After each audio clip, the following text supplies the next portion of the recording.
ચાલો good morning વિદ્યાર્થી મિત્રો. હવે આજે આપણે એસપીની અંદર પાંચમો પાઠ કંપનીના સંચાલકો. કંપનીના સંચાલકો એટલે શું? કંપનીના સંચાલકો એટલે કે કોઈ પણ જાહેર કંપની હોય, જાહેર કંપનીનું મેનેજમેન્ટ કરવા માટે જાહેર કંપનીનું સંચાલન છે એ હંમેશા કંપનીના નિયામક સંચાલકો છે એના દ્વારા થતું હોય છે. તો જે મિત્રો કંપનીના સંચાલક તરીકે કાર્ય કરે છે, તો આવા સંચાલકો છે એને કંપનીના આવેદનપત્ર અને કંપનીના નિયમનપત્ર દ્વારા અધિકૃત મળેલી સત્તા હોય છે કે જે સત્તાના મદદથી પોતે કંપનીની અંદર કોઈ પણ કાર્ય કરવું હોય, વહીવટી કાર્ય હોય, કોઈ નિર્ણય લેવા હોય, કંપનીનું મેનેજમેન્ટ કરવું હોય, તો આ તમામ કાર્યો આ કંપનીના સંચાલકો છે એ કરી શકે.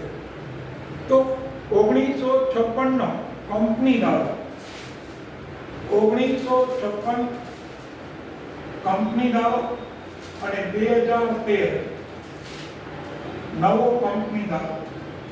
તો 1956ના કંપની ધારા મુજબ અને 2013માં નવો કંપની ધારો આવ્યો, એના અમલ મુજબ કંપનીના સંચાલકોને મુખ્યત્વે જે સત્તાઓ આપવામાં આવે છે એને કુલ 3 ભાગમાં વહેંચી શકાય. જેમાં પહેલો પ્રકાર એવો છે કંપની ધારા મુજબ, એટલે કે 1956ના કંપની ધારા નિયમ મુજબ કંપનીના સંચાલકોને આપવામાં આવતી સત્તા. તો 1956 અને 2013ના કંપની ધારા અન્વયે કંપનીના સંચાલકોને જે સત્તાઓ આપવામાં આવે છે એને આપણે પહેલો પ્રકાર પાડીએ છીએ. એમાં પહેલી સત્તા આપવામાં આવે છે શેર બહાર પાડવા અને શેરની ફાળવણી કરવાની સત્તા. વિદ્યાર્થી મિત્રો, આપ જાણો છો કે કોઈ પણ જાહેર કંપની હોય, જાહેર કંપની પોતાના નાણાં કઈ રીતે મેળવે? કે સમાજના લોકોને શેર બહાર પાડે, તો શેર બહાર પાડી પોતે નાણાં પ્રાપ્ત કરે. તો જાહેર કંપનીની કોઈ પણ જાહેર કંપની હોય એને નાણાંની જરૂરિયાત પૂરી કરવા માટે એ શેર બહાર પાડે. તો કયા શેર બહાર પાડવા? મીન્સ ઇક્વિટી શેર બહાર પાડવા કે પ્રેફરન્સ શેર બહાર પાડવા?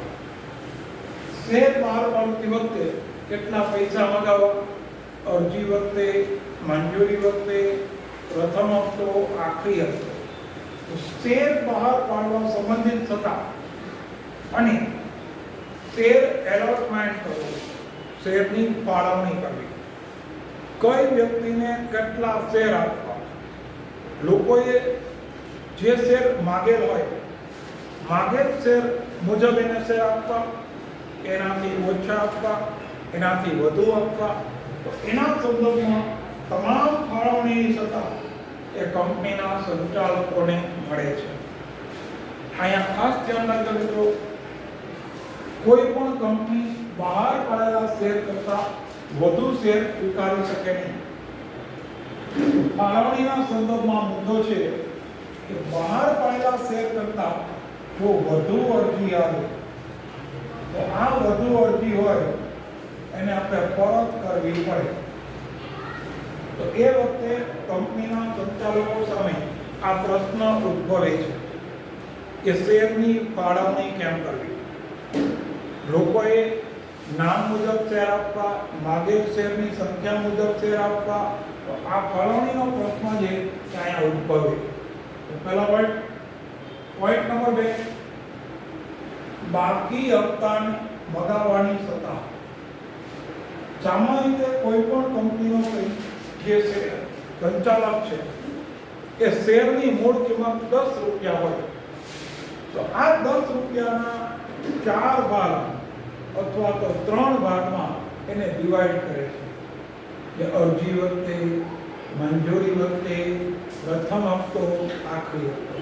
તો કંપનીના સંચાલકો છે એ બાકી હપ્તો એટલે કે અરજી, મંજૂરી અને હપ્તાના, તો જે લોકોએ અરજીના પૈસા ભર્યા હોય તો એ લોકો પાસે મંજૂરી અને હપ્તાના પૈસા મગાવવાની સત્તા કંપનીના સંચાલકો પાસે છે. તો એ લોકોને કહી શકાય કે બાકી હપ્તો મગાવવાની સત્તા જે લોકોએ કંપનીમાં અરજી કરી છે, જો કંપની એના શેરને મંજૂર કરે તો આ લોકો પાસેથી મંજૂરી અને હપ્તાની રકમ મગાવવાની સત્તા કંપનીના સંચાલકો પાસે છે. નેક્સ્ટ પોઈન્ટ, જામીનગીરી અને પુનઃ ખરીદીની સત્તા. આજે આપણે કોઈ પણ કંપનીના પાસે સરકારી જામીનગીરી તમારે ખરીદવી હોય, સરકાર દ્વારા જે માન્ય કરાયેલી જામીનગીરી તમારે ખરીદવી છે, તો આ જામીનગીરી ખરીદવાની પુનઃ ફરીથી ખરીદી કરવી. એકવાર તમે ખરીદી હોય એને ફરી વખત તમે ખરીદી કરવા માંગો છો તો એને પુનઃ ખરીદી કહેવાય. તો કઈ જામીનગીરી ખરીદવી, કઈ કંપનીમાં, કઈ મિલકતમાં રોકાણ કરવું, આ બધું બાબત છે એને સંચાલકોને આ સત્તા છે તે નિયમ મુજબ આપવામાં આવે છે. સંચાલકો પોતે જ નક્કી કરે છે કે ભાઈ કઈ જામીનગીરીમાં કેટલા પૈસા રોકવા, કઈ રીતે પૈસા રોકવા. આ નિર્ણયો લેવાનું કાર્ય એ કંપનીના સંચાલકો પોતે કરે છે. નેક્સ્ટ પોઈન્ટ છે ડિબેન્ચર. આપ લોકો જાણો છો કે ડિબેન્ચર એ કંપનીની ઓછીની મૂડી છે. ડિબેન્ચર એ કંપની માટે કેવી મૂડી બની છે? ઓછીની મૂડી. ઓછીની મૂડી એટલે મિત્રો જેના નાણાં નિયત સમય પછી પરત કરવાના હોય. તો જાહેર કંપની શેર બહાર પાડી અથવા તો ડિબેન્ચર બહાર પાડી પોતાની જરૂરિયાતની મૂડી પ્રાપ્ત કરી શકે. તો તમારે તમારા ડિબેન્ચર ભારતમાં જ બહાર પાડવા અથવા તો ભારત બહાર બીજા કોઈ દેશની અંદર પણ અત્યારે હાલની અંદર તમે વિશ્વના કોઈ પણ દેશના લોકો તમારી કંપનીના શેર ખરીદી પણ શકે અને વેચી પણ શકે. ડિબેન્ચરની અંદર તમારે તમારા ડિબેન્ચર ભારત કે ભારત બહાર પડવાની સત્તા એ કંપનીના સંચાલકોની છે. યાદ રાખો, ડિબેન્ચર એ ઓછીની મૂડી છે. એ ઓછીની મૂડી મેળવવા માટે તમને નિયમન પત્રમાં એની સત્તા પ્રાપ્ત થયેલી હોવી જોઈએ. નિયમન પત્રમાં જો સત્તા મળી હોય તો તમે ડિબેન્ચર બહાર પાડી શકો. એના સિવાયના સંજોગોમાં તમે ડિબેન્ચર બહાર પાડી શકો નહીં. બધી કહીએ નાણાં ઉછીના મેળવવાની સત્તા આવી જોઈએ. કંપની હોય એ પોતાની મૂડી બે રીતે મેળવે. એક માલિકીની મૂડી હોય, બીજી ઉછીની મૂડી હોય. માલિકીની મૂડી હોય એ તમને તમારી પ્રતિષ્ઠા ઉપર, તમારી નામ ઉપર તમને મળી શકે. તો ઉછીની મૂડી મેળવવી છે તો ઉછીની મૂડી મેળવો એટલે એ પૈસા તમારે એની મુદત પૂરી થાય એટલે ઉછીની મૂડી 100% પરત કરવી પડે. તો જ્યારે તમે ઉછીની મૂડી મેળવો છો ત્યારે તમારે થોડું ધ્યાન રાખવું પડે કે ઉછીની મૂડીને પરત કરવા માટે તમારી ક્ષમતા છે કે નહીં. જ્યાં સુધી તમે મૂડી પરત નહીં કરો ત્યાં સુધી તમારે એના ઉપર વ્યાજ ચૂકવવું પડશે. તો મિત્રો, ઉછીની મૂડી ધંધાકીય હેતુ માટે એક પ્રકારની જવાબદારી ઊભી કરે છે. તમારી જવાબદારી છે ને એ વધે છે. તો કંપનીના સંચાલકો કંપનીને ધ્યાનમાં રાખી કંપનીની પરિસ્થિતિ મુજબ, ભવિષ્યમાં કંપનીની જરૂરિયાત મુજબ ઉછીની મૂડી છે એ પ્રાપ્ત કરી શકે. તમે કીધું ડિબેન્ચર બહાર પાડો, જાહેર થાપણ બહાર પાડો, બેંક પાસેથી લોન લો.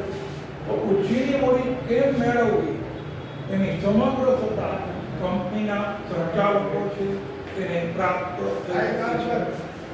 નેક્સ્ટ પોઈન્ટ, કંપનીના નાણાંનું રોકાણ. હવે ધ્યાન આપજો, કંપનીને જે નાણાં પ્રાપ્ત થાય, કંપનીને જે નાણાં પ્રાપ્ત થાય છે, આ પ્રાપ્ત થયેલા નાણાંનું રોકાણ કેવી રીતે કરવું? યાદ રાખો, કંપની જે કાંઈ પૈસા મેળવે એમાંથી પોતાની નાણાંની જરૂરિયાતને પૂર્ણ કરે. નાણાંની જરૂરિયાત પૂર્ણ કર્યા પછી માની લો કે કંપની પાસે પૈસા વધે છે, જેને સ્પેર મની કહેવાય, ફાજલ નાણું. તો આ ફાજલ નાણું હોય એનું કોઈ જગ્યાએ તમે રોકાણ કરો. તમારી પાસે પૈસા પડ્યા હોય, તમે એમનો રાખી મૂકો તો તમને એનો કોઈ વળતર નહીં મળે, એ નાણાંની અંદર કોઈ પ્રકારનો વધારો નહીં થાય.